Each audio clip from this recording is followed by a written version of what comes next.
Favor is a currency in the spirit. Especially for those who have visions. What you need is not a domiciliary account. What you need is a favor account. You can have a domiciliary account that will be dry for 10 years. Have favor. What will make or move a man to leave his relatives to help you is not the color of your skin. There are two major things favor will do for you.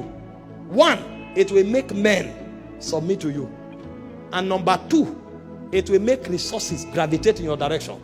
The Bible said God gave favor to the Israelites. That was all he needed to give them before they left Egypt. And he said they spoiled the Egyptians. People came to give them gold. They don't know why. Somebody came to my house today to give a Rolex. She said she will give it next week. But she couldn't sleep. She couldn't rest. That thing, that oil, that perfume made it impossible for her. She will roll. When she couldn't sleep again, she said, I'll give it now. I'll give it now. Where are you? It's like she lost her sleep. And if I tell you how many things have come to me this year only, some people have not received it in 10 years. It's not because I'm a pastor. It's because I have favor. But one of the ways you provoke this element of favor is by fasting. A man who fasts is like aromating himself.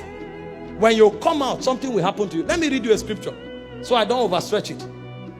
Esther chapter 4 verse 16. Now, in those days in Shushan, the king is so big, he had over 120 provinces. Those were the days when if a king wants to celebrate birthday, the birthday of a king is for 3 months. They will celebrate from one province to another. By the time they go around the whole provinces, birthday would have been 3 months in celebration. And so because of the things the king has to attend to, even if you are his wife, if he doesn't call you into the court and you enter, you'll be beheaded. That was the law of the land. And then there was a manipulation to destroy Israel. And somebody needed to see the king before the time of the verdict that was given. And so the only thing you would need in order to break those protocols will be favor. But these people were wise. And this is what the young maiden said. Esther 4 verse 16. He said to Mordecai to tell the Israelites, he said, go gather together all the Jews that are present in Shushan. He said, fast ye for me, neither eat nor drink for 3 days or 3 nights. I also and my maidens will fast likewise.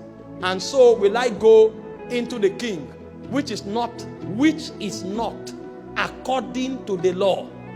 And he said, if I perish, I will perish. Because if you violate that law, you will perish. But she was trying to provoke something that will authorize her to break protocols. Now go to chapter 4 verse 1. 5 verse 1. And see what happened. Somebody wants to deliberately break protocols. What kind of audacity is that? You see why when a believer is complaining, the angels are wondering, have you read the Bible? Have you not seen the things that happened before you came? How can you say people hate you? How can you say you are not favored? See, some people think the reason your message is accepted is because it's on every platform.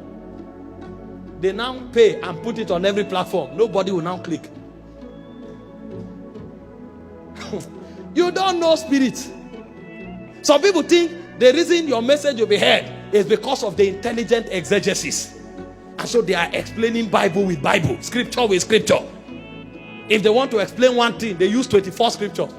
And they are explaining it. And when you finish, nobody will look at it. The reason men will have your time in this busy world is because favor will stop them. The reason men will give you attention is because something will be on you that will make it impossible for them to neglect you.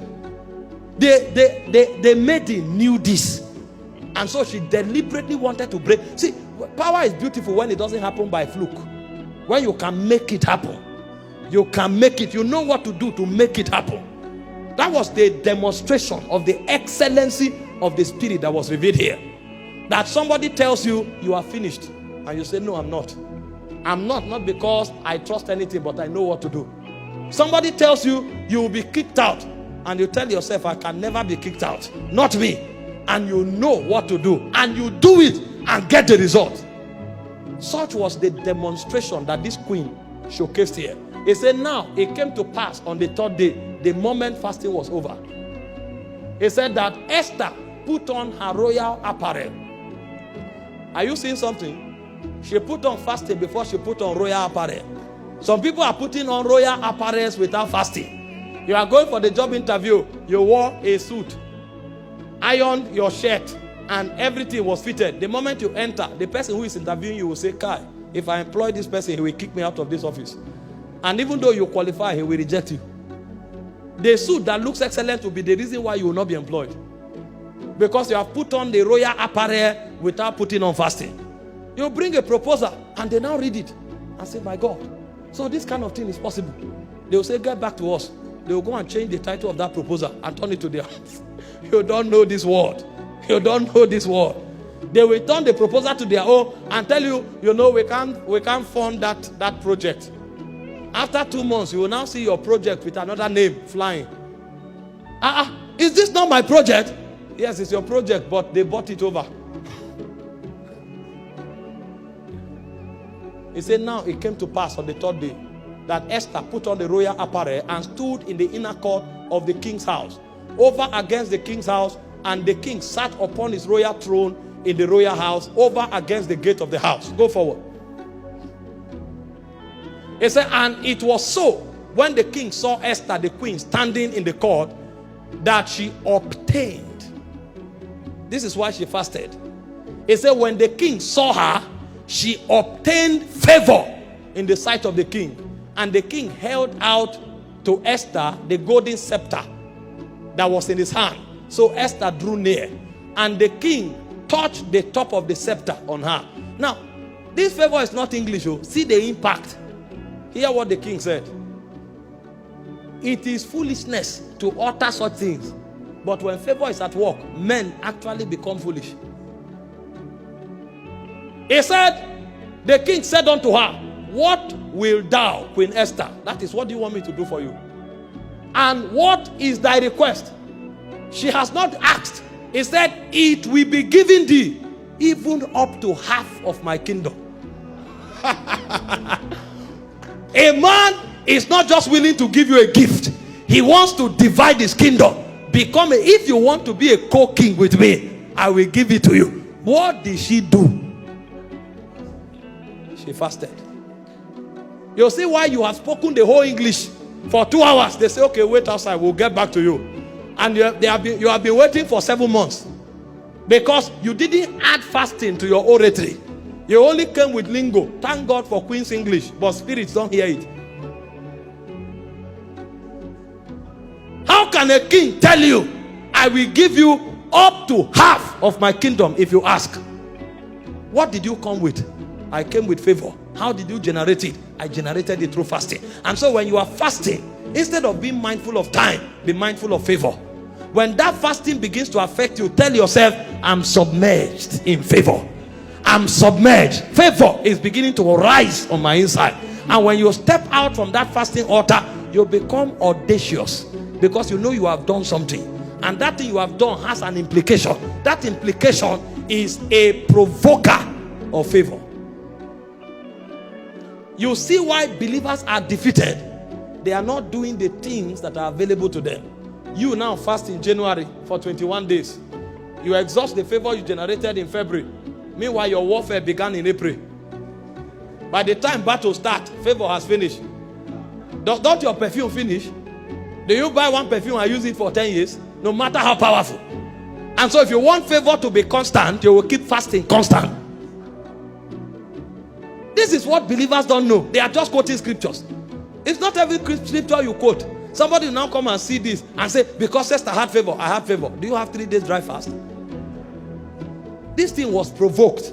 Romans 15:4 said the things that were written aforetime, they were written for our learning, that we through patience and comfort of the scripture might have hope. So next time before you go to see the senator, take a 3 days fast. Don't just throw there with your diary. Don't throw there with your proposal. Go there with fasting. That's why we teach like this, to teach you how to dominate life.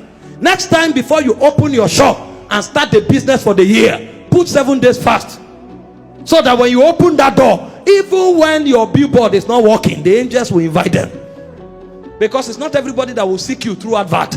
Some will not know why they came. If you ask them, they'll tell you, I don't know. A brother walked into this place the other time and we said, what happened? He said he doesn't know. He was just walking and he came in. You can't depend on all you are doing to succeed. You need something supernatural added to what you are doing. And so there are some physical activities that have spiritual implications.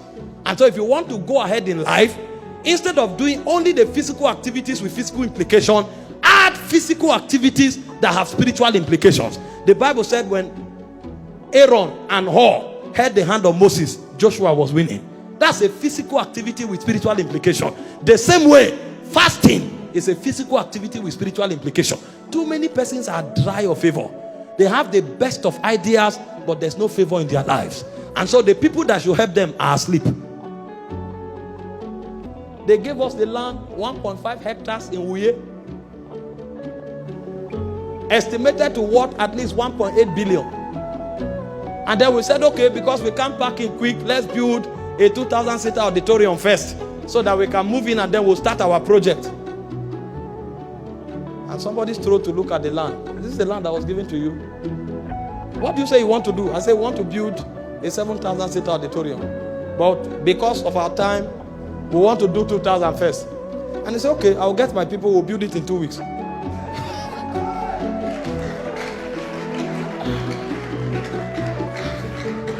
That's not the testimony.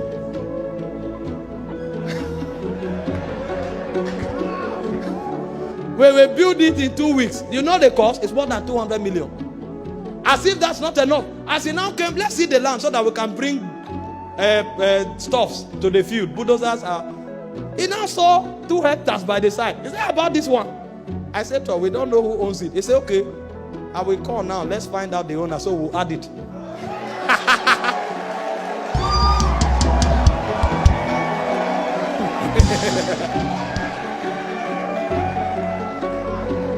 When they say fast, it's not story. So my work is not to carry cement. My work is to fast. And so when I'm fasting, angels are walking. And I'm told my friend, I say, I don't know what God is telling him, but God should keep talking. You don't know how this realm is controlled. You don't know. You don't know. You went and sat down and copied a CV from the owner of Microsoft. That CV is excellent, but it will take something more than the intelligence of the CV for the CV to be approved.